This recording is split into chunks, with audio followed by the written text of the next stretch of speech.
Hello, everyone, and welcome to our discussion on budgeting design time in ProCloud. My name is Brad, and I'll be hosting the demonstration today. If you have questions during the webinar, feel free to enter them into the questions pane on your GoToWebinar panel. If the question is outside of the scope of today's discussion, please email them to support@designmanager.com. Lastly, if you miss a portion of the webinar or want to review any of our past discussions, go to our YouTube channel at Design Manager Inc., Design Manager INC. And here you can see all sorts of topics, including quick start videos, short helpful tutorials, and our more comprehensive webinars that we organize into our project management courses, our accounting courses, and all of our other weekly webinars as well. So today, many times our client experience team gets asked how to properly manage tracking your team's time, particularly when the project has a fixed time budget, either by hours, by a fiscal amount, or both. So that's what we're going to explore today. Now, I will assume a working familiarity with the employee time system in ProCloud. For more information or more general information on these topics, check out two important webinars on our YouTube channel. Our time billing webinar, which goes over the entire system as an overview, along with our time import in ProCloud, both really helpful to fully understand the scope of both of the systems that we'll be touching upon today. Okay, so let's think, in our example today, we have a new project, our Brooklyn bungalow. And let's imagine that we're going to provide an initial budget of time for, I don't know, let's say 10 hours and $1,500. We're going to record that budget definition as a single item in our specifications for that project. So let's begin there. Jump over to our specification window for our Brooklyn bungalow, and obviously it's going to be blank at this juncture. I'm going to create a new item. Click the Add button. Let's go ahead and put our description in. I have crafted a remark/description budget just to handle these types of things quickly. Location, go ahead and put time. Now, very important, we want to select the time budget option along the right-hand side. And upon doing so, the window does subtly reconfigure itself. Hours get set, the sales category defaults from the project. And as many of you know, you can also use a date range on a time budget item to easily import and further enforce that time entries are joined to the proper time budget item. So we'll put in perhaps the month of October in its entirety. Now, the quantity, unit budget, and extended budget, we can leave blank when we're budgeting for an overall time budget. These are, of course, used on our merchandise budgeting, but for time, we want to go to our pricing tab and use our budget amount and budget quantity hours, and we'll see why shortly. Let's put in the 1,500 as I described and our 10 hours. Go ahead and click OK. And now we've crafted our initial project time budget item. Very simple. We're going to be utilizing a specific report time and time again to monitor our budget. And that report is called the Time Budget Analysis Report. We can access that by going to our project reports. Let's jump down to our time billing. And there is our time budget analysis. Again, for many of you who know, when you have a report that you find useful, rather than having to hunt for it, just click the Add to Faves or Add to Favorite button, and it becomes attached to your favorite menu on the right-hand side. Every time you come into ProCloud, it'll be available for you. Let's go ahead and fire that up. And we'll put in our new project code and run the report. That's going to come up in our browser, and there we can see here is our initial project time budget item. There's our budget hours and our price. The estimated price column, well, that's there to indicate if we were indeed billing for this particular item, that's what we would assume we'd be ultimately invoicing the client for. We can then see our billable hours and amount along with our non-billable hours and amount as well. And finally, the bill to date would indicate if we truly did invoice this amount, how much have we done so at this point. Okay. So now we have the budget and we've entered the budget. Let's start adding some time entries, and we'll do so using the employee time window. Again, something I'm sure many of you are familiar with. We stay on our project tab, go to our employee time button, and there's our employee time window. We'll be working with Eli today as our employee. Go ahead and put in the entire month of October, and we'll craft a new time entry. Click the add button, bottom left, put in our Brooklyn bungalow. Let's imagine we did some, presenting. Today's date is just fine. We'll do 2 hours. Now, our new item versus our join to existing item selection. If you're accustomed to billing your client for design services, where you go and enter all your design time and then invoice the client, and you do so each entry as a singular item for clarity on the invoice, you can do so. You can leave it set for a new item there. And we'll go ahead, leave this as an example. Click OK. Now we have 2 hours recorded. Let's review how this appears on our report. Put our project code in again, rerun. Let's make this a bit larger. There we go.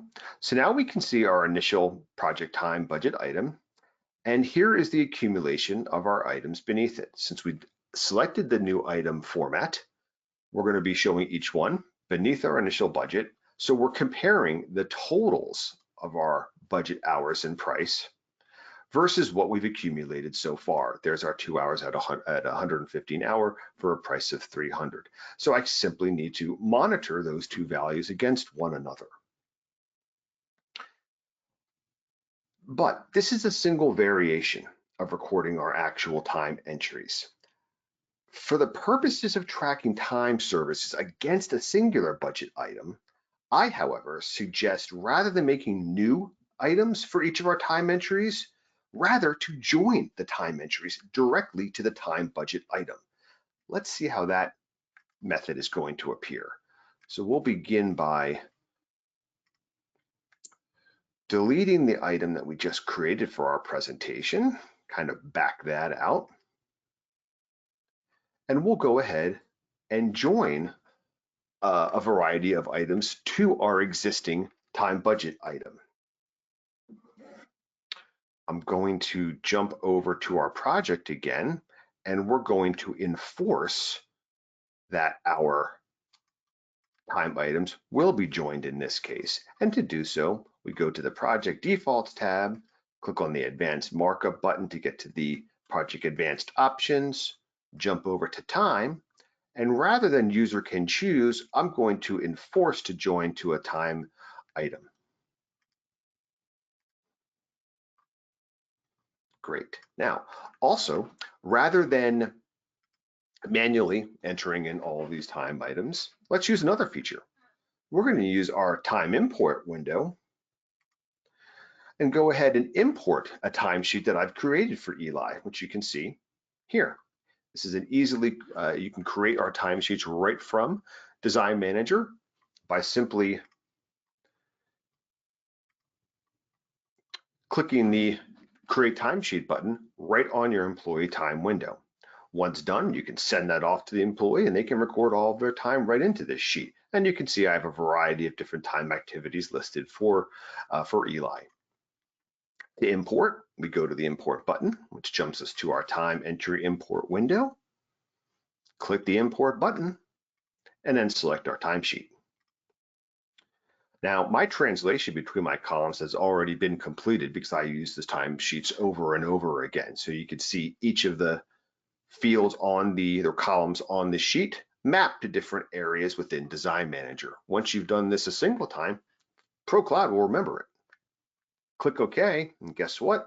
Going to go out there and take all 6 of those entries from our sheet and have them imported directly into our time entry import window. Since I have honed this skill down over time, I have all of my entries, have no needs to be corrected. All of my activities are correct and such. I don't have to quote unquote fix any, and I'm ready to import as indicated by the green check mark in our import column. To bring these directly into the project itself, just click record to projects and then click yes. That's why I really enjoy the time sheet version of the import, because I can review them, I can make any adjustments, those types of things. I could even confer with colleagues or design principals, etc. Just like that, the entries are imported, they drop off my time entry import window, and there they are. So easily, rather than clicking add each time, I use the time entry import and do that project much faster. Over in our specifications, we still have just our singular project item. Why? Because we joined, those are all now time components of that parent item. Very simple. So let's take a look again at our time budget analysis report. Our project code in, a couple tabs, hit run report, and there we go. Let's get this a little larger again. So we can see now I'm encapsulating all of those time entries into that singular item. I'm doing this just to monitor my budget. So I want the report to be as easy to use, accurate, streamlined as possible, which the join to method does achieve in this case. We can see our original budget amounts and hours as we saw, and now we can see that we've exceeded both our hours and our billable price. So utilizing our time budget analysis, I can see that I've exceeded that value. Now, in the real world, it determines what to do next. Part of our contract, I provided those 10 hours, but everything after that may be billable. Well, that's easily to do too. So say I want to bill for that excess piece of cake. To do so, let's jump over to our accounting tab, client invoices. Let's create a new invoice for our Brooklyn bungalow. As you can imagine, we only have our singular item. This case though, we only want to bill for the differential. We, again, as our contract stated, we're going to provide the $1,500 or 10 hours of our design services. So I just want to recoup that $3,750. Very simple.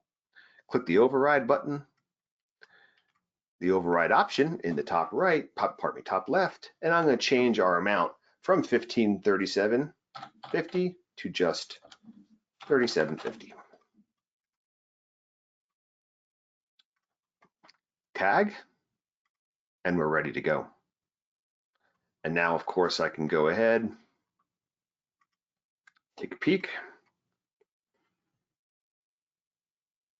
There's our invoice coming up nicely in our browser. This is our excess. I could have changed the description if warranted, but I'm just billing for the amount that we're over our 10 hours. And then I'd go ahead and accept. Upon doing so, as I'm sure many of you know, we're going to drop off our existing, our new tab, and now we can see our invoice on our existing tab. And then, of course, I could go right ahead, send out a copy. I can send a link to my client. They can pay via Stripe, et cetera, right from our new invoice, our existing invoice window. At that point, well, now what? Well, we've exceeded our amount. So at this point forward, I may be billing everything from now on.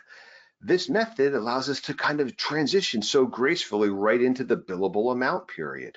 So back on our specifications, I would just start anew, create a new time entry, time budget item by clicking add, design services for November 2020, and away we go. Click our time budget, and now I would input our November date range, and we're ready to go. And now I can start accumulating all of my billable time into each of my monthly time bucket items. So the budgeting of fixed fee amounts or a certain amount of hours upfront comes quite repeatedly to our design, our client experience team, and this is a wonderful way to handle that exact process. And with that, that brings us to the end of our quick discussion on budgeting time items. And we reviewed that simple yet extremely effective way of doing so in ProCloud. We also touched upon many of the other features, such as the joining of time items, the time entry window, sending invoices, etc.